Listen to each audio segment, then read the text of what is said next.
Hey guys, welcome to update number one on the journey to become a commercial photographer shooting worldwide campaigns and for my number one goal of shooting for Formula One. If you haven't watched the first video, The Journey, go back and watch that and you'll sort of give you some context to how we got to here. But let's go through a couple of things that have happened to me in the last 2 weeks that hopefully you can learn some stuff from. That'll be two jobs that I'm invited to pitch on and how they came about, which is actually really important for why to keep relationships and that kind of thing. Second is how I was able to get a contact to potentially shoot some Formula One. And finally, some assisting that I've been involved in over the last 2 weeks. So first off, I have been put forward to be a photographer in shooting for a council campaign, and this has come through because of a previous job that I've been put forward to, and that job didn't eventuate, but mainly because they're chasing someone that can do photo and video, and that is a sort of a distinguishing feature of me that I don't just sort of specialize in one.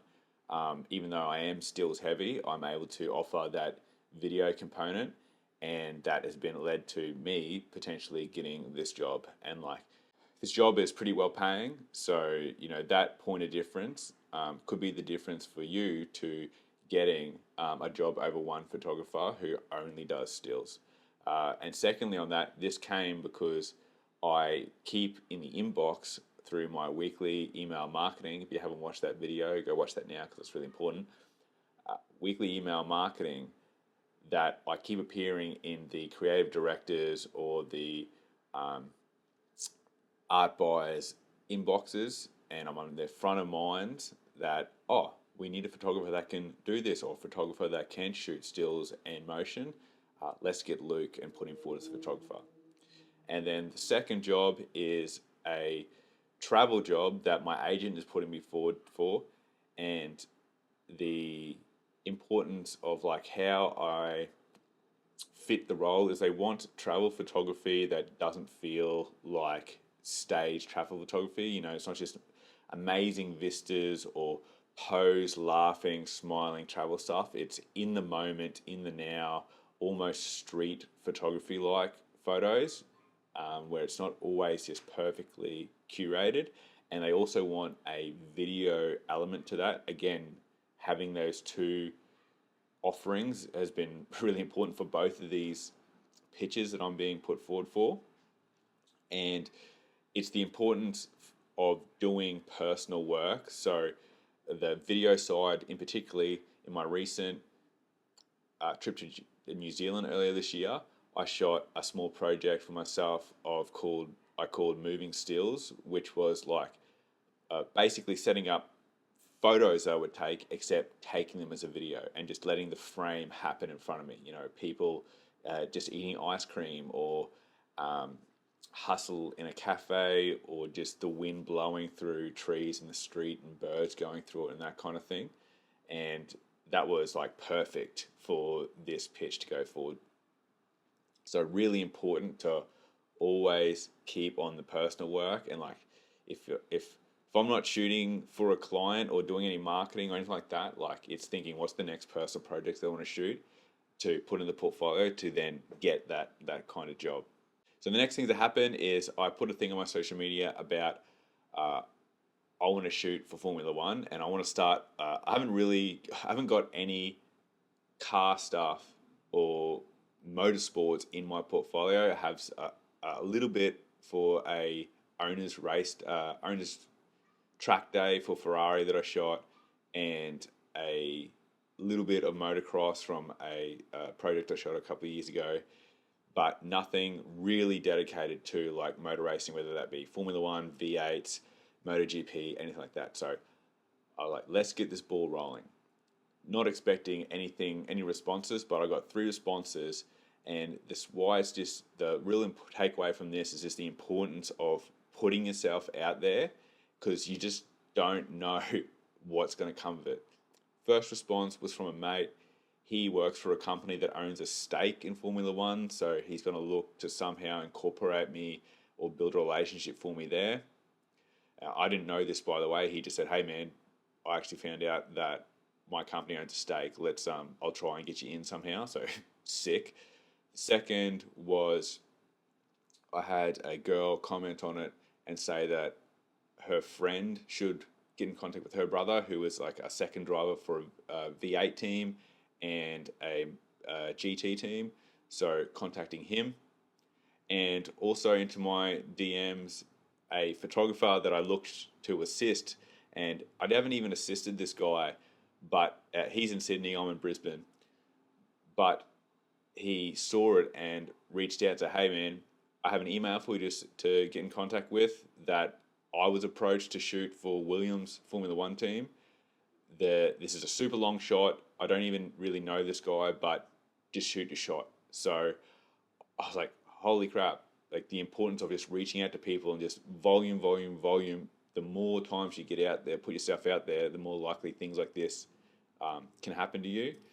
I emailed that email address and just introduced myself, what I do, and saying like I'd like to be involved as a shooter on this because it was shooting for Williams in Qatar, which would have been, if I went from no Formula One to that, would have been absolutely psycho. But anyway, he's gotten back.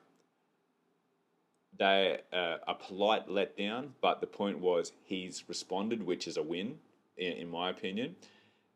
It's not just like a complete ignored. He said, "I'll keep you on the books," and said that he really liked my body of work. So to me, even though I didn't get the job or get a connection out of that, get the Formula One job out of that, that connection or even just getting a response is still a really good win.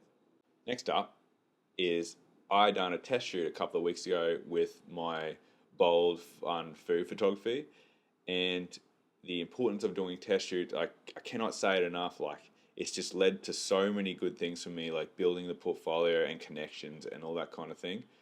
But the test shoot, which I done for free, could turn into a paid advertisement where it's appearing on some billboards around an area in the city that I which is Brisbane.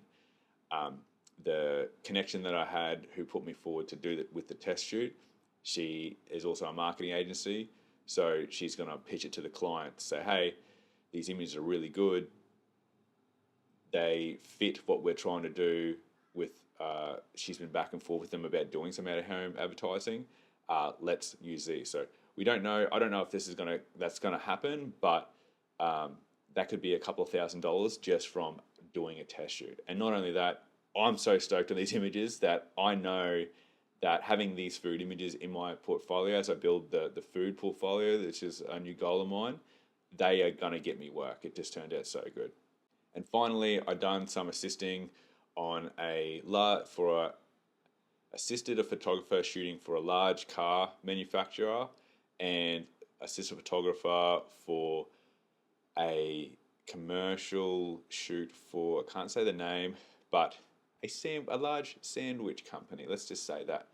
And especially the car one, I hadn't shot cars like that before, and that was great. We're in this amazing rolling hill vista out at Tenterfield in inland New South Wales, and it was just absolutely beautiful country. And just seeing how this guy photographs with a phase one, which with a technical camera on the front, was really good learning to see how shooting something at that level and using that particular type of gear to get this outcome.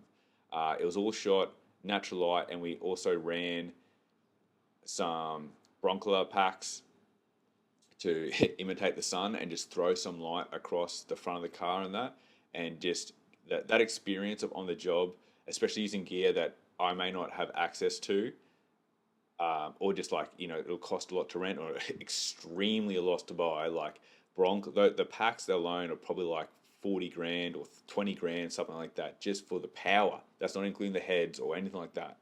And then the phase one, the back and the lens, that's like a $100,000 camera, which is wild. So being able to, the assisting is just very invaluable because you're exposed to gear that you may not have experience using it that you will need to use on future jobs, or I may not know that I even want.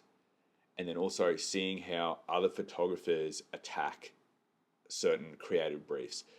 I see, like, now that I see the shoot, I wouldn't have shot it like that, but I can see why he done it like this and how to get those results. And in particular, how we used a fold out diffuser and took a heap of shots to sort of paint in a white reflection in the side of the car that they can then paint in post, because otherwise it'll be too busy because of the trees that were reflecting in it. I wouldn't have thought to do that, and now I know that you can do that, and that's a really good solution. So assisting has been invaluable to not only progressing my skills, but also the contacts that I get along the way. Hopefully you can take something away from this update, and look forward to keeping you guys in the know of how we progress from here. And I haven't made it until I shoot for Formula One. So I'll see you on the next one. Have a great week, and continue to crush it, guys. Catch ya.